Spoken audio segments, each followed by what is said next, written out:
Home loan இருக்குது. 5,00,000 தான் outstanding லிமிட்டே இருக்குன்னு வச்சுக்கோங்களேன். நான் என்ன சொல்லுவேன் தெரியுமா? 5,00,000 கட்டி க்ளோஸ் பண்ணிருங்கன்றேன். வேறஸ் நீங்கள் ஒரு 15,00,000 எனக்கு அவுட்ஸ்டாண்டிங் லிமிட் இருக்குது சார். நான் இந்த 5,00,000 கட்ட போகிறேன் அப்படின்னு சொன்னீங்கன்னா, நான் ஏன் வேண்டாம் அப்படின்னு சொல்கிறேன் அப்படின்னா, ஏற்கனவே சொன்ன மாதிரி ஹோம் லோனோட இன்ட்ரெஸ்ட் ரேட் வந்து 8.5% தான்.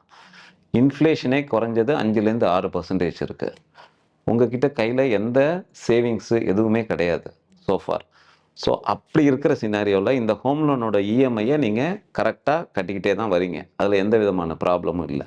ஸோ அப்படி உங்களுக்கு நாளைக்கு ஃப்யூச்சரில் ஹோமை வாங்கிட்டீங்க, அதுக்காக ஹோம் லோனை ஒண்டி நான் அடைச்சிட்டு அதுக்கப்புறமா தான் நான் அடுத்ததாக என்னோட பையனோட எஜுகேஷனுக்கு பார்ப்பேன், என் பொண்ணோட மேரேஜுக்கு பார்ப்பேன், என்னோட ரிட்டையர்மெண்ட்டுக்கு பிளானிங் பண்ணுவேன் அப்படின்னு பார்க்காம, உங்களுக்கு ஒரு சைட்லேருந்து ஒரு ரிட்டர்ன்ஸ் எனக்கு 15% கிடைக்குது அப்படின்னு ஒரு ஒரு ஒரு கான்ஃபிடென்ஸ் ஒன்று கிடைக்கும்போது, எதனால் அதை ப்ரிஃபர் பண்ண மாட்டேங்கிறீங்க?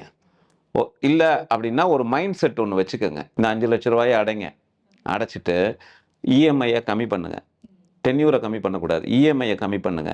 பண்ணிவிட்டு மீதி இருக்கிற அமௌண்ட் இருக்குல்ல, இத்தனை நாளாக இஎம்ஐயை கட்டிட்டு வந்தீங்கல்ல, அந்த இஎம்ஐ தொகையை மியூச்சுவல் ஃபண்ட்ஸில் எஸ்ஐபியில் ஆரம்பிங்க. ஸோ அப்போ என்ன ஆயிரும், உங்கள் மைண்ட் செட்டு அதே இஎம்ஐ அமௌண்ட்டு தான் போயிட்டுருக்கும். வேறஸ் நீங்கள் அந்த பேலன்ஸ் இருக்கிற அந்த பேலன்ஸ் இருக்கிற தொகையை ஆரம்பிங்க. ஆனால் வருஷம் உங்கள் இஎம்ஐ எப்போவுமே ஏறாது. அதுக்கு பதிலாக என்ன பண்ணணும் வரும்னா, வருஷம் உங்கள் இன்வெஸ்ட்மெண்ட்டை நீங்கள் இன்க்ரீஸ் பண்ணணும். ஓகே, ஒரு டாப்அப் எஸ்ஐபியாக போட்டு விட்டீங்க, இல்லை ஒரு ஸ்டெப்அப் எஸ்ஐபியாக போட்டு விட்டீங்க அப்படின்னா, உங்களுக்கு அதே நீங்கள் கட்டுற இஎம்ஐயோட அமௌண்ட்டை உங்களுக்கு லோன்னு நினச்சிக்கணும். ஏன்னா அதில் இஎம்ஐயில் பாதி தான் போகும், மீதி இருக்கிற பாதி வந்து it will go into your savings and investments.